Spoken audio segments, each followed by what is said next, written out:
Hello friends, তো দেখো আজকে বাজার থেকে কী নিয়ে এসছে তো তোমার সঙ্গে শেয়ার করব। তো আজকে আমি মোমো বানাবো বলেছিলাম, সেজন্য মাছ বাজার থেকে চিকেন নিয়ে এসছে, বলেছিলাম বডি দেখে নিয়ে আসতে, সেজন্য বডি দেখেই নিয়ে এসছে, দেখে নিলাম। আর এই যে আজকে কোনো মাছ পায়নি, সেজন্য ছেলের জন্য একটা তেলাপিয়া মাছ নিয়ে এসছে। তোমার ছেলে যেসব মাছে কাঁটা কম থাকে ওইসব মাছই খেতে পারে, সেজন্য ওইগুলোই দিই। আর নিয়ে এসছে ভেটকি মাছের কাঁটা। কে কে ভেটকি মাছের কাঁটা খেতে ভালোবাসো অবশ্যই কমেন্ট করে জানাবেন। তো আমার তো খুব ভালো লাগে, আমাদের বাড়ির সবাই খায়, সেই জন্য নিয়ে এসেছি ভেটকি মাছের কাঁটা। এই দেখো একটু ঝুড়িতে মা ঢেলে দিল, বেশি না, যেহেতু আমি মা খাই সেই জন্য অল্প করে নিয়ে আসা হয়েছে, ওই 700 গ্রাম মতো আছে।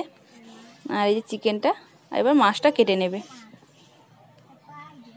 তো ভেটকি মাছটা পুরো মাংস মতো করে রান্না করলে খেতে তো খুব ভালো লাগে, অনেকে ভেজেও রান্না করে। তো আমরা শুধু ভেটকি মাছের কাঁটাগুলোকে এমনি মানে মাংস যেরকম রান্না করে কষিয়ে সেরকম রান্না করি।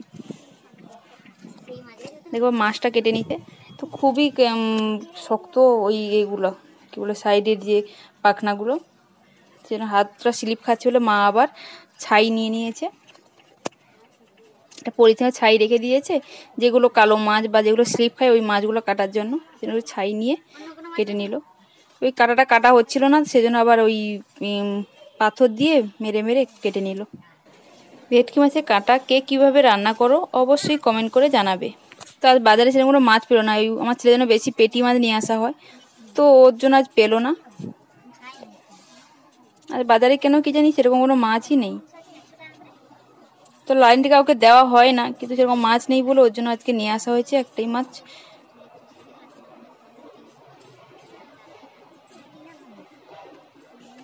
ভিডিওটা কেমন লাগলো অবশ্যই কমেন্ট করে জানাবেন।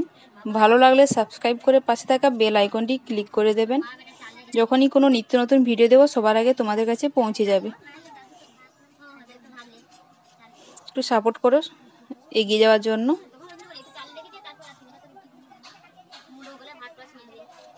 দেখো এবার সাইডটা কেটে মাছের কানকোটা বের করে নেবে, কানকোটা টানলে ওর ভেতরে যে নাড়ি ভুড়িগুলো আছে ওগুলো বেরিয়ে আসে।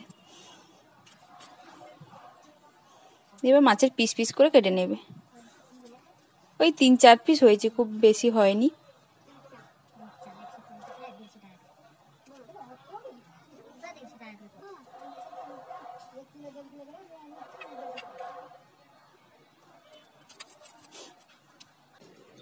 ফিরে আসছি আবার কোনো একটি নতুন ভিডিও নিয়ে, ততক্ষণ সবাই ভালো থাকবে আর পাশে থাকবে।